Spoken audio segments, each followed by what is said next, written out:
Josh from WhaleStream. Thank you to MoneyLine for hosting this webinar. Today we're going to go over options flow, a comprehensive guide of options flow, and let's get started. Sorry, I have to do the cheesy little curtain for you.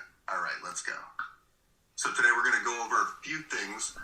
Obviously, we're gonna start with introduction to options flow, what it is. I'm going to assume that everybody watching this or tuning in at least has some basic knowledge of what options are themselves and how options work. So I'm not going to get into that too much. This is more focused on the flow and the WhaleStream platform. Number 2, we're going to go over the different order types, sweeps, splits, and blocks. Number 3, how to determine buys and sales. Then we're going to go over interpreting the sentiment and some key factors to consider when you're looking at options flow, different things to look for to find good opportunities, and how I personally use flow on a daily basis for my trading. And then we'll wrap it up with a Q&A and a tour. And at the end, I do go over a trade that I took today to show some of the trades that I would normally take on a daily basis. I wasn't going to trade today, but I took it for this webinar just for you guys so that I could show you kind of what I do. All right, so let's get started. All right, so introduction to options flow. What is options flow? Options flow is essentially the time and sales of options markets. It's a live stream of the trades that are being executed on the options exchanges. It helps you uncover large and unusual trades, see what whales, institutions, and other large traders are buying and selling as the transactions occur. When you look at options flow, we can gain valuable insight into market sentiment, institutional activity, and potential price movements. This data can help us make more informed trading decisions and identify emerging trends. I promise I'm not just going to read everything this entire time, but at the beginning I am a little bit. So quick overview of the different things that you'll see on options flow platforms. So this is obviously all from the WhaleStream platform, but we're going to go over all the different columns here just so that you understand what we display. So number 1 is the symbol. That's the underlying symbol that the option pertains to. The expiration date is obviously the date that the contract will be expiring. The type, if it's a call or a put. The strike price of the contract. The premium is the total value that was spent on this trade. So in this case, they bought 316 contracts at $169 or $1.69 in premium. So that equates to $53.45K. Spot price, which is the price that the underlying stock. So at the time that this trade took place on 3/13 at 10:55 a.m., coin was trading at $56.99. So that's the reference stock price. Quantity, that's how many contracts were part of this trade. Price is the price that the trade was executed.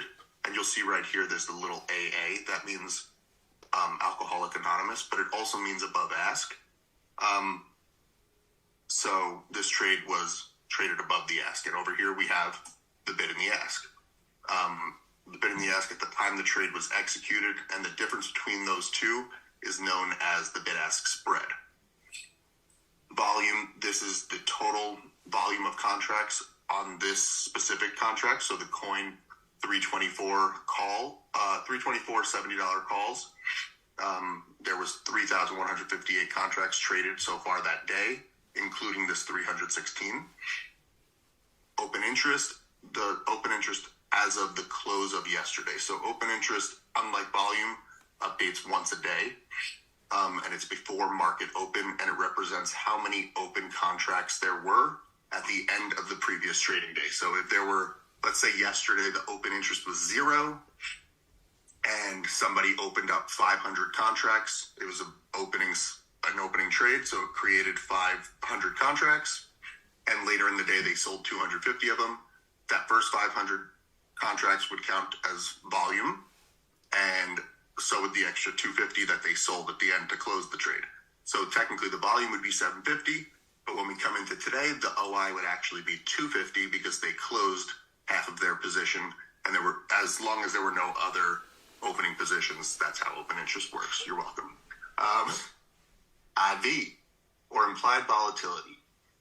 It's an estimate of how much the price of a stock is expected to fluctuate during the lifespan of an option. When market expectations regarding the future stock price change, option prices adjust accordingly.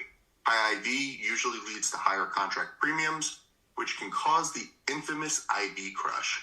If IV were to come down, your contracts are going to lose value. And that's why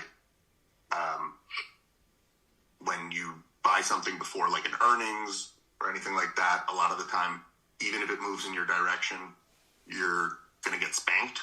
And that is because the IV crush. After the earnings, the IV comes back down and you get crushed. All right, so the three types of order types, now that we went over the dashboard and the different things the different columns. Three different order types: sweeps, splits, and option blocks. So let's go over what they all are. Sweeps. A sweep is probably the one you hear about the most, and it's usually the most urgent. It represents urgency.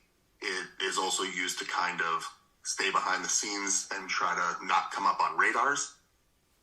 And how it works is one buyer or seller, whatever it is taking a large position, and they're splitting it up into multiple smaller positions and sending it all at once across multiple exchanges, so that one trade is being broken up. So 52K, 300K, 500K, 60K. In this case, it's being broken up into 4 trades that are all being routed to different exchanges. And when they get filled, they show up on the tape as much as these individual trades, and they don't show up as the true order size. So what we do at WhaleStream is we take all of those trades that were executed within microseconds of each other, we detect them, and we merge them together so that you see the true size of the trade. And we label every trade with the order execution over here, along with any other important details we outlined, like the day's volume being greater than the open interest. Now, splits. Much like sweeps, whales use splits to quickly execute trades and to help conceal their large orders. Splits are often associated with urgency as well, but slightly less urgent than sweeps. So now, the main difference, they're very much like sweeps, except they're not being swept across multiple exchanges, but it is being broken up. So it's all happening on the same exchange, but in multiple little pieces again, to stay under the radar and just get the fastest fill. Option blocks. So option blocks are simply just one-to-one trades. An option block is a single buyer and a single seller. The entire order is filled as one large order, and it is printed to the tape exactly as is. So you can see the 912 and 912. It hits the tape exactly how you'd expect. These are usually less. They're less indicative of what's going to happen. So I don't pay as much attention to individual block trades, but what I will combine them if I see a lot of trades occurring on a contract and there's splits and sweeps occurring as well. But if the option block is on its own, it can be tied to shares, it can be tied to other events. So on their own, they don't always paint the clearest picture. But combined with others, it can definitely help paint the overall picture. But alone, no bueno. So how do we determine a buy versus sale?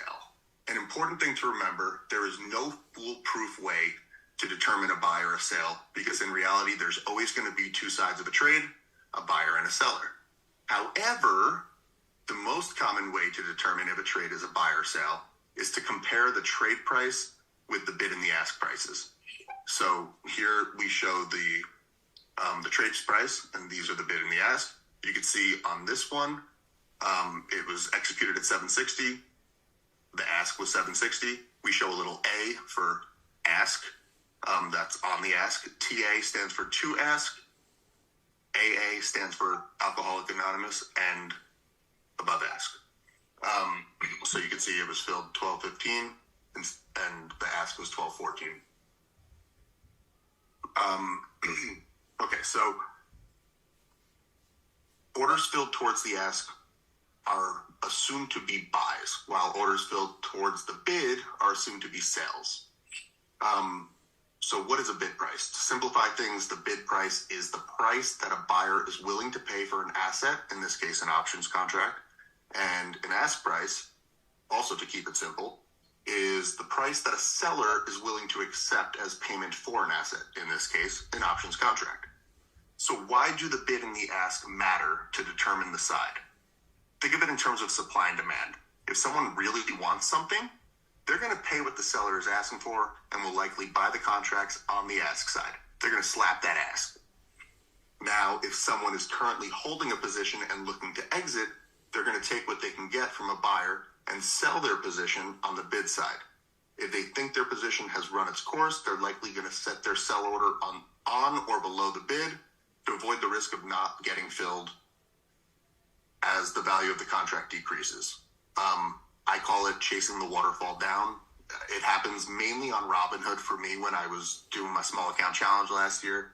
If I was trying to get out and you try to set a limit order and you're trying to get the best price, but then it doesn't fill, so then you have to cancel that order, resubmit it, keep lowering it, and you're just chasing that waterfall down.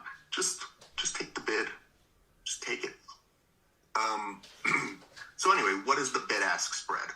A bid-ask spread is the difference between the highest bid price that a buyer is willing to pay and the lowest ask price that a seller is willing to accept. When there's a large bid-ask spread, it often indicates that there is less liquidity on that security. What is a mid price? The mid price is simply the midpoint between the bid and the ask price. If the bid price is $1 and the ask price is $2, the mid price would be $1.50. So you can see here, 236. This is 234. It's towards the ask. So the bid was 225. Ask is 236. Filled at 234. It's not quite at the ask, but it is definitely significantly closer to the ask than the bid. So to ask or toward ask is it would still be assumed to be a buy.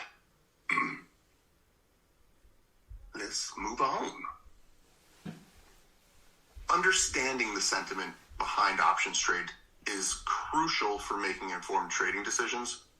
Here's a general breakdown of sentiment based on the type of option trade. So, bought calls, when a trader is buying a call option, it typically signals bullish sentiment, as they expect the underlying asset's price to rise. Bought puts, as you'd assume, it generally indicates bearish sentiment, as they anticipate the underlying asset's price to fall. But when you're selling a contract, to open is like shorting the contract. So you want the opposite to happen. You want the value of that contract to go down so that you can buy it back for less, or better yet, let it expire worthless and buy it back for free. So when contracts are sold, the sentiment is inverted. Sold calls, when traders sell call options, it usually suggests bearish sentiment, as they believe the underlying asset's price will not rise significantly or may even decline. Sold puts, when a trader is selling a put option, it's often implying bullish sentiment. So they expect the underlying asset's price to remain stable or increase. On WhaleStream, and this is a big part of how I trade, so you'll notice we have calls on both of these trades. One is green, one is red. We color code everything by sentiment, but you can also see if something was sold by looking right here. It says sold. And again, these are assumptions based on the bid ask. So if you see a B or a TB or a BB, below bid, to bid, or bid, those are on the sell side. So when it's a sold call, it's red for bearish, green call, bullish, which is a bought call, and bought puts, bearish sentiment red, sold puts, bullish sentiment green. All right. So now that we got that out of the way, let's move on. Key factors to consider. When looking at buy side, keep an eye out for repeat whale orders on the same contract. So this can indicate the building of a large position. Focus on sweeps and splits. If blocks, make sure there are sweeps and splits as well, because isolated blocks, they trade, like isolated block trades are less informative due to many potential outside factors. Like I was saying before, it could be tied to shares, or it could be triggered by an event or some conditional trade. So an isolated block trade, not something I like to pay attention to, but when it's accompanied by sweeps and splits that also support or are in the same direction, then I'll take a closer look. You want to keep an eye on the contract price. So if you see multiple trades on the same contract, these happen to have been highly unusuals, which is a WhaleStream exclusive thing. But when there's multiple trades on the same contract, 90, 90, 90 calls, 324, typically you want to see that price increasing to imply that they are still buying. So you can see on each one of these trades, the price did indeed go up. So they kept paying and buying more. When you see multiple trades with close timestamps, so these were all within 10 minutes, all on the same contract, these are likely the same buyer building position. You also want to look at the IV. In most cases, when they're buying, that IV is going to continue to rise. So you see 127, 132, 138, and then it did come back down to 137, but it was above the ask. So I would still assume that that was another buy. The price was still rising. The IV one is not, it's something to keep an eye on, because you definitely don't want to start following a whale and they're selling on you. So definitely you want to keep an eye on that. But when you see the prices increasing and just a bunch of trades all within a short time coming in on the same contract, it's usually a good indication that they're building a position. So this is a filter idea that I like to use in the morning, specifically in the morning, to get a good idea of some things that may make a move. So the filters I apply, so on WhaleStream you could toggle on either just buys, which would be the orders filled on the ask side, or you could filter on just sales, which would be orders filled on the bid side, or you could do merged. For this filter specifically, we're going to stick to buy flow, and then no index or ETFs, so filter those out. We want the day's volume to be greater than the open interest. It means that it's getting a good amount of action already, especially when it's early in the morning like these. This is basically market open. And we want short dated expiration. So put on a 10 DTE filter. We want out the money contracts. So now we want to take a look and see repeat contracts. And obviously, yes, there were some M1s. Those actually did go up pretty nicely as well. But what really caught my eye were all these BABA trades, because look how many there were, all within the first 20 minutes of trading. And no, none of the trades were like outrageously large individually, but they're clearly building some bullish positions on BABA. And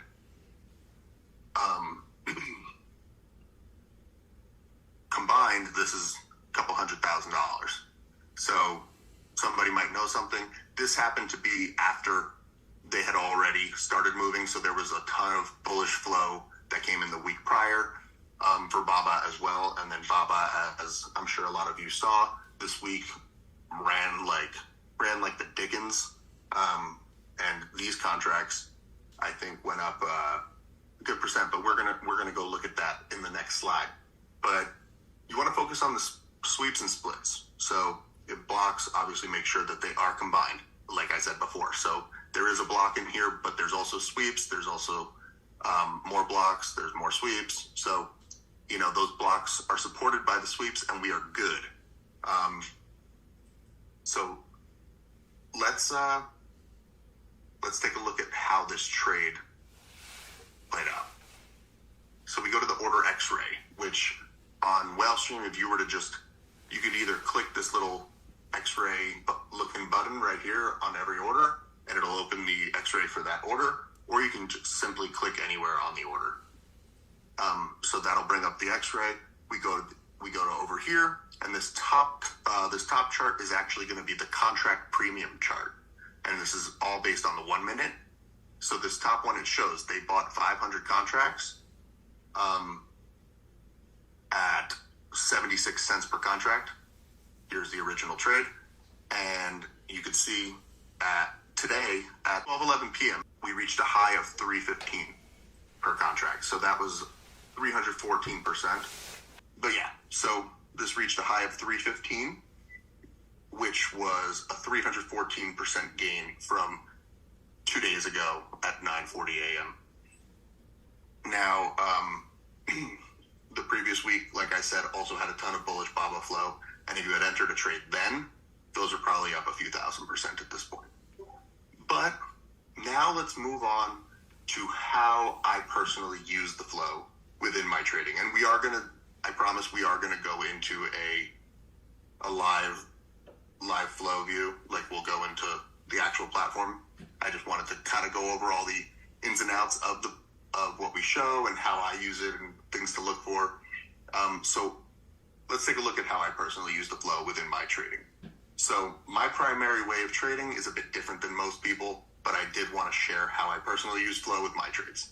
So I personally almost always trade SPY or SPX unless it's like a highly unusual.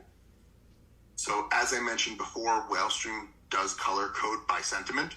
I usually filter to SPX and SPY so that it shows both in my feed. So you'll see SPX, XPX, SPY, SPX. So it's all SPX and SPY. Sometimes I will add more filters like shorter DTE, etc. But for the most part, I leave on merged flow and SPY, SPX, and leave it pretty unfiltered.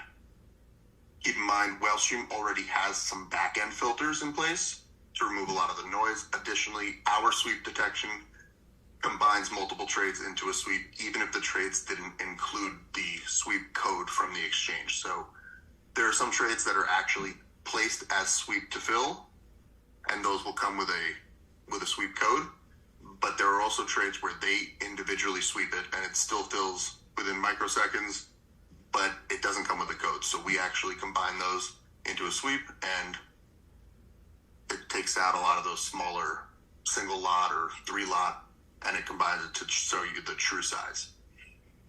Anyway, I'm constantly staring at charts and flow side by side and like to see the confluence between technical analysis and bursts of flow. You can see here there were bursts of SPY and SPX flow, bullish flow. You can see they're all green and stuff. That's because they're bullish. So you could see at 10:17, we were getting a lot of sold puts, some bought calls, $856,000 worth of bought calls, a few $1 million of sold puts, pretty bullish. And I was actually already kind of looking to get into a long because, let's take a look at my chart. So you'll see here at 10:16, I was already liking the idea of calls for a possible reversal due to the fact that we were losing momentum right at an ATR and beginning to bottom wick on the 1 minute. So I am a psychopath and I stare at the 1 minute all day and I watch the candles as they're being drawn. I like to watch the buyers and sellers battle it out and give myself aneurysms, but it's how I trade. So this is on the 1 minute, and what I like to do, a trade that I like to take very often is when we approach an ATR and then we start losing momentum and bottom wicking like this. It's usually a good sign of a reversal. And seeing this in conjunction with the bullish flow that came in at 10:17, I took my entry. Keep in mind, I took this trade today. I was busy today. So I took this trade solely for the sake of this webinar and used Robinhood as a way to show a clean visual of my entry and exit. Also, please keep in mind that when I play these trades, I typically take a very tight stop loss. So in this case, I probably would have set it right under this 402.80 level, which just because I probably 402.75 is where I probably would have set it. In this case, it likely would have been right around there. So that's because when you're playing a reversal, there's also a very decent chance that it may not play out, you know? So you don't want to take a big loss. You want to I minimize my loss. If it didn't play out, boom, I'm out almost right away. Minimal losses. But in this case, you could see, totally played out. So let's see. So I entered on this candle right here. You can see right here, filled at 10:17 a.m. And because I was busy, I just wanted to show you this wasn't a cherry-picked example of flow. This was something on a normal day I would take. I took the trade. It really worked out. It's not something I just found after the fact. It was like, look how great this worked out. So then you see here, I did sell at 10:20, which was this candle right here.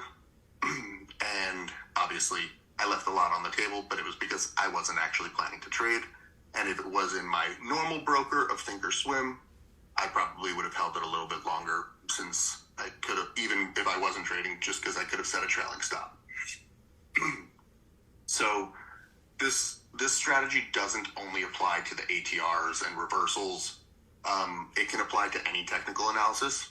I just like to see the confluence between flow and technical analysis, or flow and news, whatever it may be. So if you're looking at a bull flag and you see a ton of bullish flow coming in, same concept. Just a reminder, flow is a tool that is meant to coincide with your existing trading strategy and help support your thesis and uncover some new ideas, and should not be used as the sole reason you enter a trade. So now, let's do a Q&A. Oh, and a tour of the whale. So awesome presentation there, thank you. Josh. Appreciate the rundown. I'll kick it off and maybe get some questions going that I think people might ask. You know, in this day and age, there's a lot of different flow services out there. So what separates WhaleStream from some of your competitors that are in the same space, or why should someone take a look at WhaleStream versus some others that might be out there in this vertical? So our user interface is a huge part. It's one of the most user-friendly and intuitive interfaces out there. We do filter out a ton of the noise. So there's some other platforms, they show like single lot trades, which really aren't useful. We show the buys and sales, and we give you so much control. Like, here, let me go into my playground filter setting, and we will. So this is unfiltered right now. If I were to click on something like, let's say, put, boom, now the whole dashboard is just instantly filtered to puts. If I click again, it's unfiltered. It's just very intuitive. We throw all these tags on here. We have Wanda, the whale watcher. She'll just read you the flow as it comes in. So if you don't want to take up a full screen, you can have voice alerts. You set filters, and she'll read you the flow as it comes in. Wanda. We also have dark pools right over here. We have a ton of analysis tools like that, like the order X-ray. This will show you related trades on both calls and puts of the same strike and expiration, and you can toggle on the sells. You can see charts. You can see all the additional information of the trade. This is the contract chart. This is the options. This is the underlying chart. Normally you'd see dark pools on here, but SPX doesn't have actual equity trades. And we're constantly evolving. And we have, I'm trying to throw so many different things in at like a long list, but it's really just super intuitive. All these tags tell you a lot of important details about an order. Like the written tag means that it is an opening order, buy to open, sell to open, at least a portion of it, which would indicate an increase in open interest for those who don't know. The list goes on and on. But Yeah. I mean, a lot of it can be shown in this tour as I do it. Now, what if I have parameters as a trader that, like, there's certain names I like to trade, or there's certain flow filters that I like to see, whether that's maybe flow that's greater than $500,000 within 2 weeks of expiration or things like that. Like, can I set custom parameters to give me alerts based on what I would consider unusual flow? What a great question. Yes, you sure can. So you can come in here, you can create a new filter setting. So I have all of these, and then you can create alerts based off of it. So if you create it's almost like, think of TradingView when you're building a chart setting. You can make a new one, and let's call this webinar, yo. So now it gives me a new playground with no filters applied. So you said 2 weeks, so let's do 15 days. And let's do, you said 500K? Yeah, let's do over 500K. And now I have 500K and 15-day expiration. And then if you wanted to set an alert, you'd simply just go in here. I disabled my cell phone so that none of you would see my cell phone number in here. But you could just come in here, create an alert. You want it on the options side. Webinar alert. And now any trade that comes in that meets those parameters, if you have push notifications on or if you have your text alerts enabled, you will get a text or a push notification of the trades that meet those specific parameters. So you can totally customize your alerts. We also have some preset alerts for our unusual and highly unusuals. So if I come back to my playground, and we go over here. Today, I think there was one highly unusual trade, which was EQT. I actually don't even know how it did, so let's check. So far, it's up 5 cents. But our highly unusuals, they have a pretty good track record. I don't want to talk about win rates or anything like that, but you can come in here, you can go on to the historical flow, which lets you look back in time with all your filters. You could set a date range. So if we just look at, Now, what are the parameters for WhaleStream's highly unusual? Are you looking at a large spike in OI? Are you looking at a large spike in premium? We're not looking at a large spike in OI because that has nothing to do with today. That would have to do with yesterday. But what we do look at is, obviously, we look at a lot of parameters. So we have unusual, and then we have highly unusual. Highly unusual is basically the Hail Mary of everything of the unusual has to align. So like there are various different things that can trigger a regular unusual, different combinations of different things. With highly unusual, every single parameter has to be met. So we look at things like premium, we look at the volume relative to the open interest, we look at the order size, we look at the moneyness, how far out the money, or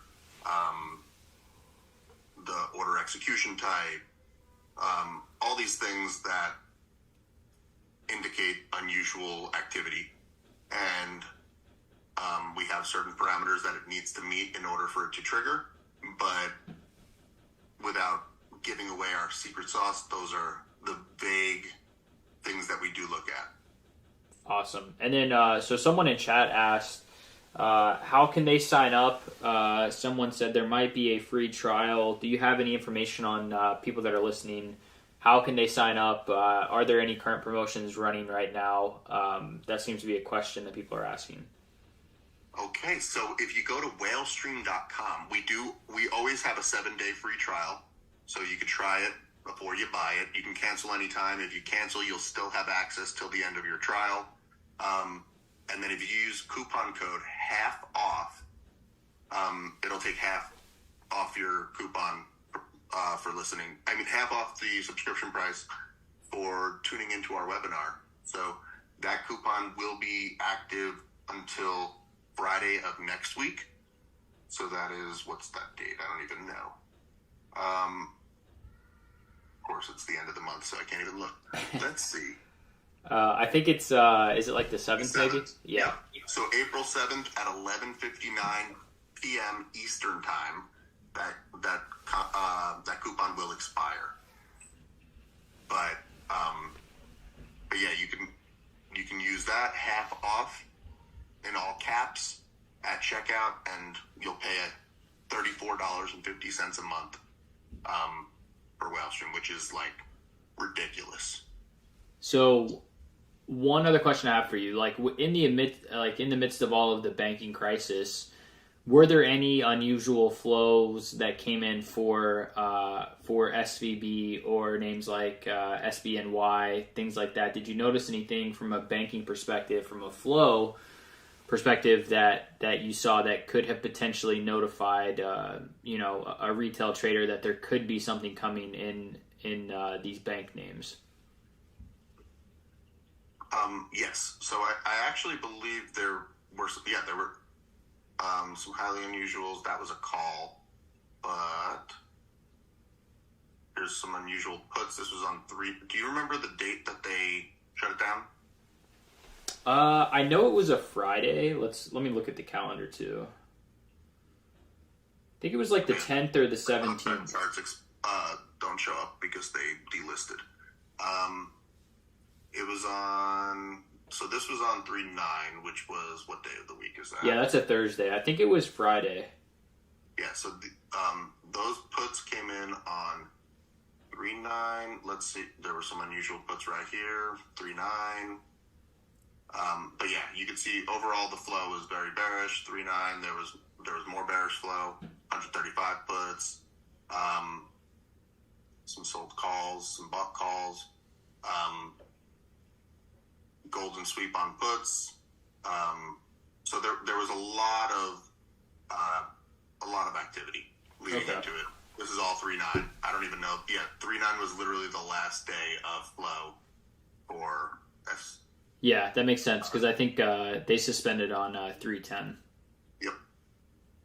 Okay, so that makes sense. And then the other ones, I know what's SBNY. There's one with an R.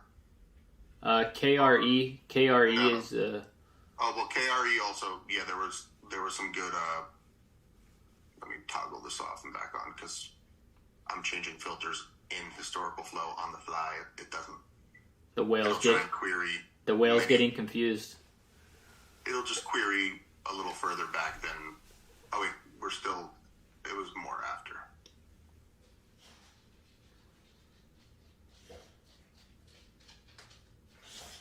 Looking for all the KREs. Okay, there were a lot of KREs. Okay. So 3/10, we have some sold calls, sold puts. Overall, the KRE is bullish, but let's look if we just more looked closer to. So it was more neutral, but you could see. Let's just click on a random order. I know there was extreme volatility across the board, so it went up, it went down, it went up, it went down. So I feel like if you played any of these, you could have made money either way. Yeah. You held it. So but it was more. What's the other main? Is it FRE? Is it or no? Oh, FRC, First Republic. Yeah, that's the one. Okay, so that one I know there were tons of not just flow, but there was like a ton of highly unusuals. One thing I always say to people, like, make sure you're look at all these highly unusuals. Tons of puts that came in 3/16. There's oftentimes they will, when there's already a big move, and I tell people this all the time, when there's already been a really big move, pay a little bit less attention to the highly unusuals because of the fact, like, it's not hard for, like I said, one of the things we look at is you want the volume to be higher than the OI. It's not hard for the volume. That's one parameter that gets met right off the bat, no matter what, when the OI is 0. So if one contract gets traded, technically it already met that parameter. There's still a bunch of other parameters that need to be met, but if you're trying to catch like the other side of it, definitely always keep an eye on that. So once a contract has expired, the charts here will show the day. But if we go, any of these not expired? These aren't. obviously did not pan out at that point. So these are not cherry picked, guys. We're just looking, but I know a ton of these definitely, of course, they expired, so it doesn't show. But the puts definitely paid in certain cases. I remember there was an FRC trade that made like 1,000-something% on the highly unusuals, and it was one of the earlier ones that came in. But definitely go through the historical flow, and you'll just see, if you click on the order X-ray, open up the charts, you'll see how things panned out. This was bought at $5.50, and when it expired, it was $16.80. Yeah, 3x play. Yeah. Nice. We don't really have any other questions. I guess I'll ask a question real quick. What is what's the biggest play that you've seen from flow, and I guess where do you find your confluence from flow when you take it? Are you looking at like support and resistance on the chart in addition to the flow? Are you looking at the expiration? Are you looking at the premium? What is your main focus when you see an alert come for flow? Like, where do your eyes fixate to? So if I'm doing a highly unusual, I will definitely take a look at the chart, take a look at news. If there's nothing, I take a look and see if we're at a key level, if maybe there's an earnings coming up, and if there's not, those are usually the ones that are even more impressive, because if there's like totally nothing on there, somebody usually knows something. I like to follow the highly unusuals blindly, but I do them as lottos, and I buy equal value of all of them, and it works out well for me. But my like planned trading is based off of, like I said before, setups like what my example was. Like, I'll be looking at the chart, I'll have the flow up. Whatever symbol you're planning on trading, having the flow up for that symbol and watching. I like to watch. I do it by color because I'm looking at so many things at once, and then right before I enter the trade, I make sure that it's like high value trades and stuff. But if I'm looking at a bullish chart right now, and I'm like, I want to enter some calls, I'll check the flow and I'll see what's coming in at this very moment. Because if I think something's about to break out, and then I just see a ton of puts slamming in, I may not enter that trade, because it could be a false breakout, or usually the whales know more than me, so I don't want to fight them. So I typically keep an unfiltered flow of whatever symbol I am trading up there, kind of like that example I was doing before. That's how I trade. There's so many different ways to use flow. Me personally, that's how I use it. Awesome. Someone did have a question. PYXS. Are you seeing any flow on that name? EYXS? Yeah, PYXS. No. Okay. I'm not sure what that ticker is. They asked about that. Yeah, I have no idea what it is. And then someone asked if you are drip speaking. That is not drip. I am not drip. That is whale. Okay, well, I think that's all the questions that I'm seeing in terms of Discord questions and live stream questions. Yeah, really impressive webinar as far as a breakdown of how to utilize the tool itself. Thank you. I almost forgot about a very important page. Yeah, go ahead. The market tracker page. So on here, we have the stocks chart with dark pool levels, key levels of dark pool trades where high premiums above and below the current price are. And you can see when it gets to these levels, they act as key levels of support, resistance. They hang out at those levels. They reject. They bounce. And you can see it's like a recurring on the same levels.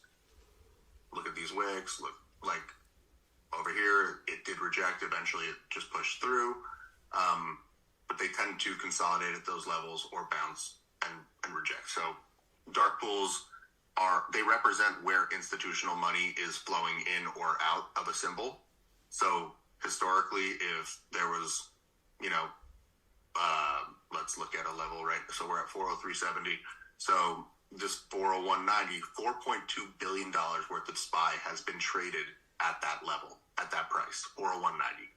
So there is a good chance that when it touches that level, it's going to bounce. And you could see today it bounced at that dark pool level. So yeah, so dark pool was really invented to make sure that the institutions could get in and out of their positions without disrupting trading during regular trading hours, I think. Yeah, so dark pools, they are a little shady, but the reason why they were invented was exactly what you just said.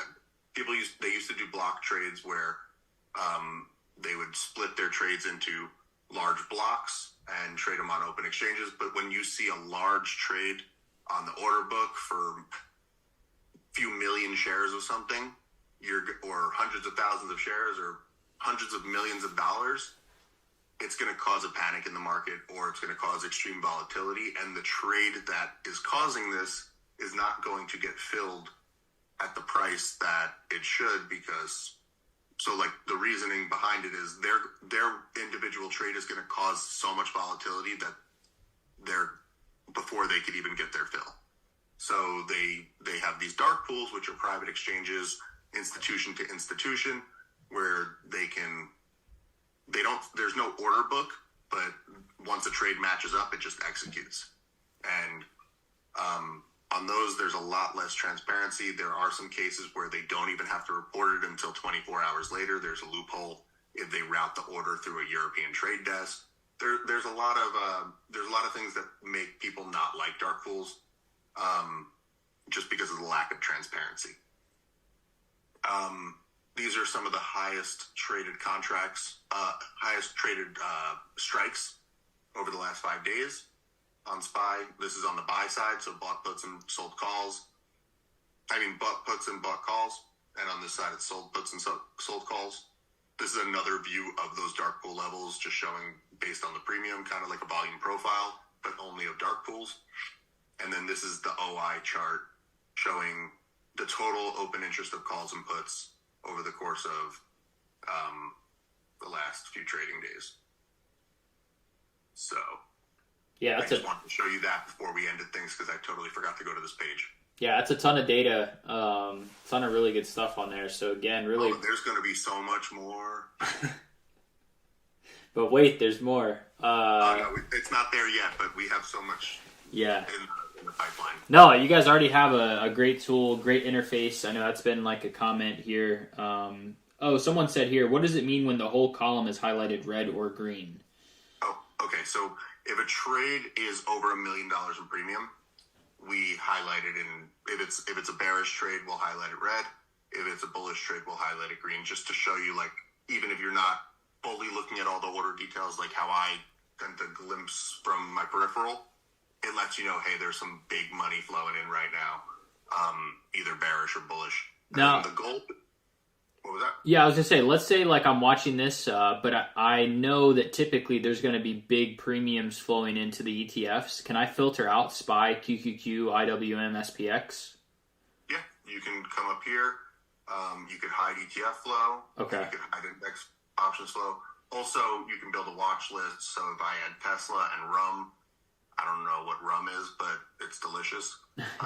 You could turn on a watch list, and then now I'm only going to see the stuff in my watch list. Sweet. Additionally, you can click over here, and you can add other stuff to your watch list, or you can make an ignore list.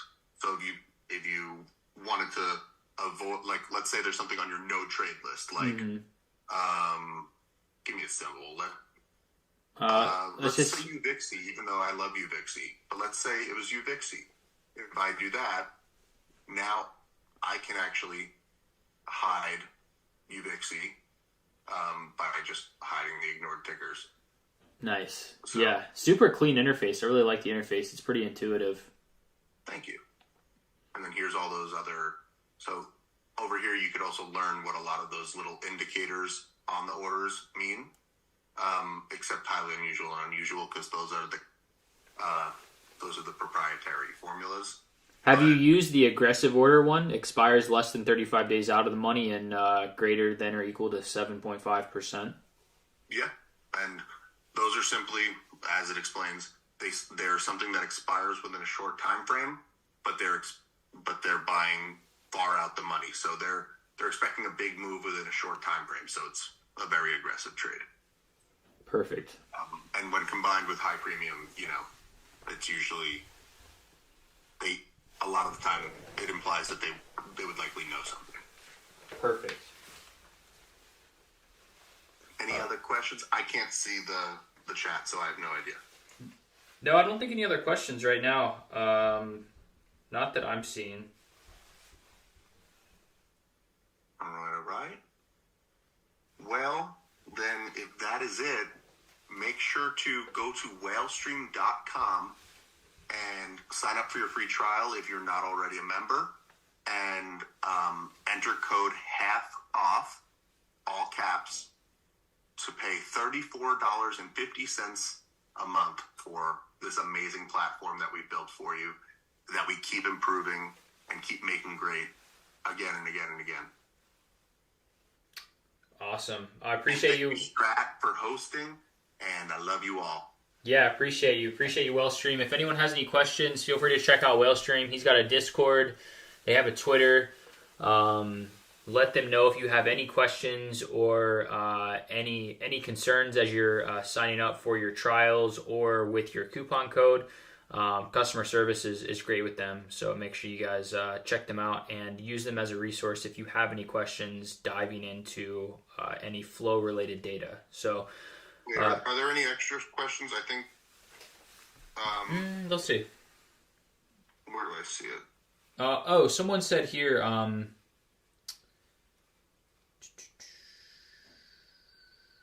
Someone said, "What is your favorite filter setting personally on WhaleStream?" So for me personally, I really like just simply go here. I'll show you my exact setting. So I'll reset. You ready for this? We have merge flow on. That means it's going to show me buys and sales. That's why you see these sold. And then I go SPY, SPX. And I literally will watch this in my peripheral all throughout the day while I have a chart up next to it. This is just because of the way I trade. One of the other ones that I really love is the one that I did go over in earlier in the webinar.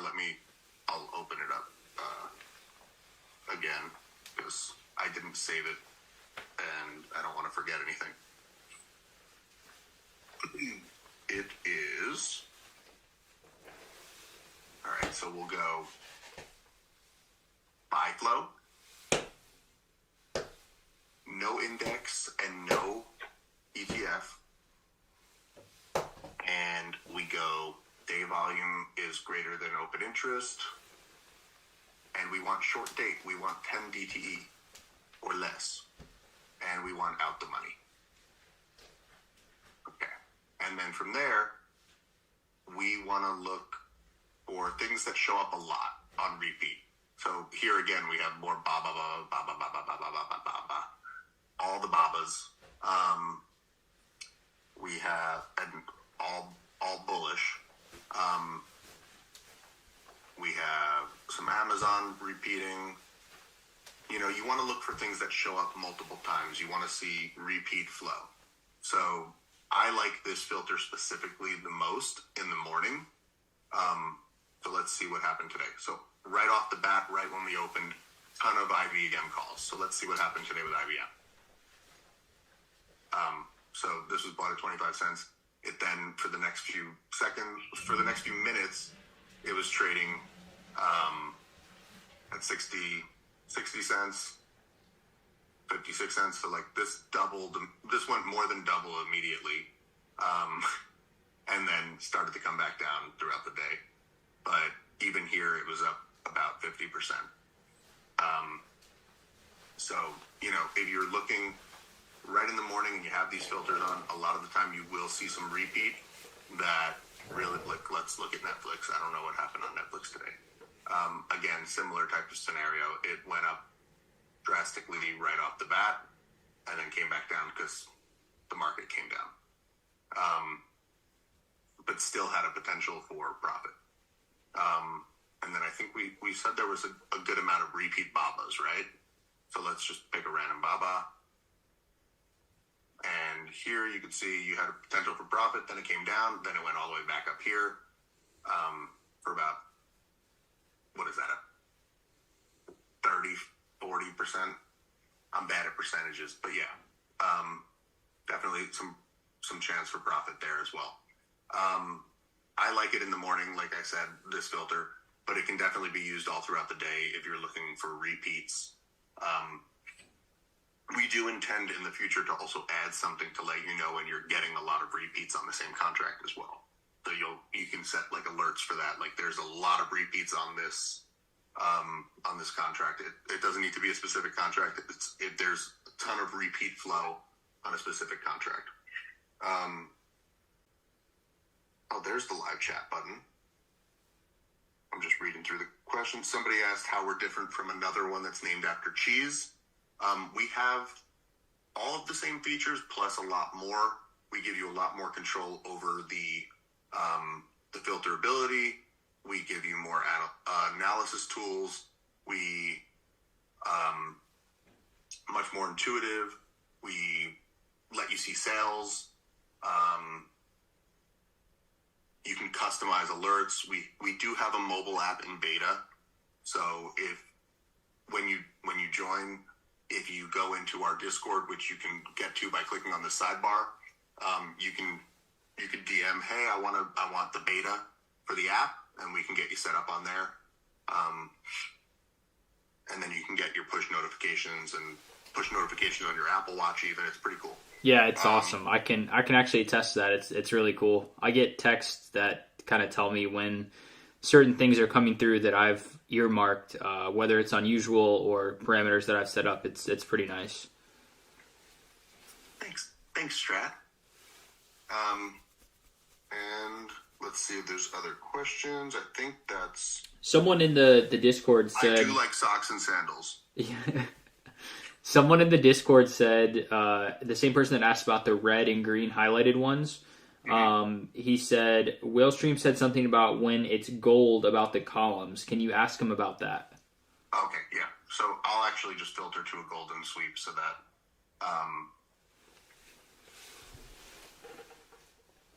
you can see what I'm talking about.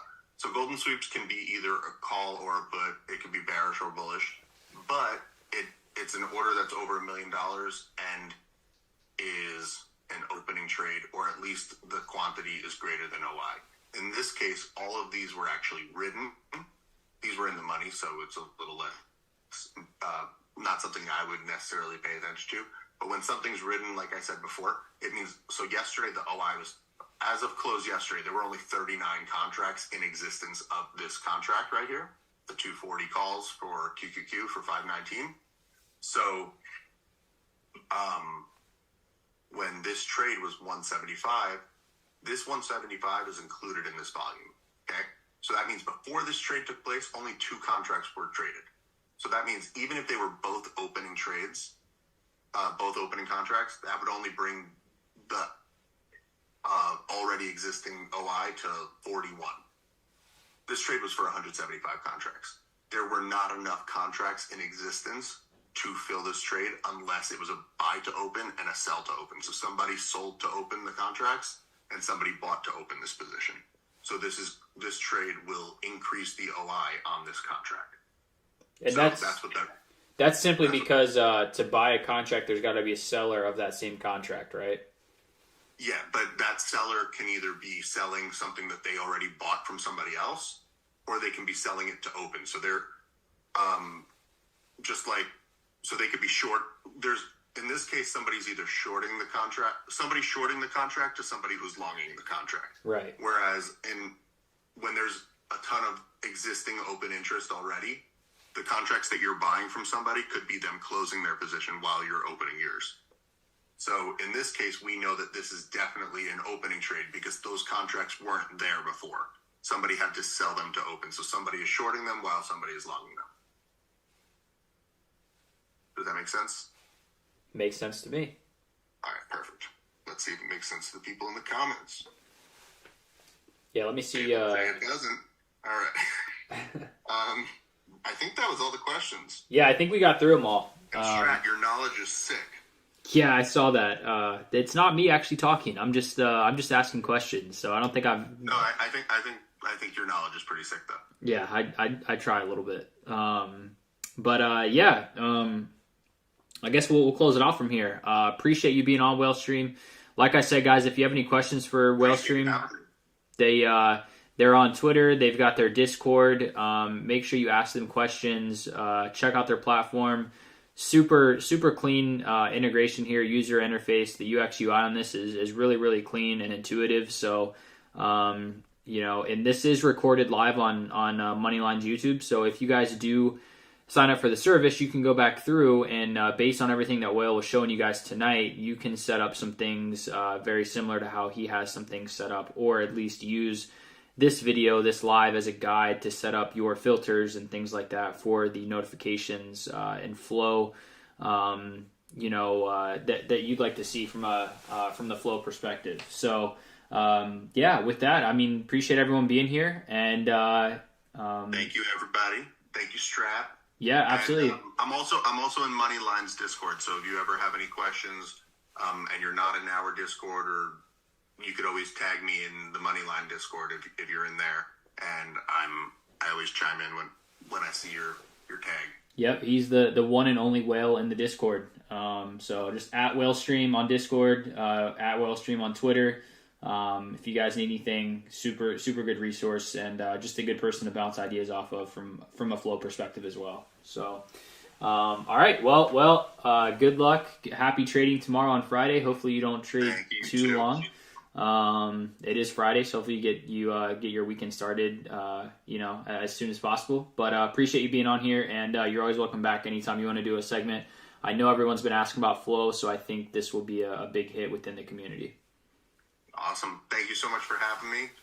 Well, that's all, folks. I had to do it. Sorry. You did. Such a loser. Love you. All right, guys. Have a good evening. Talk to you later.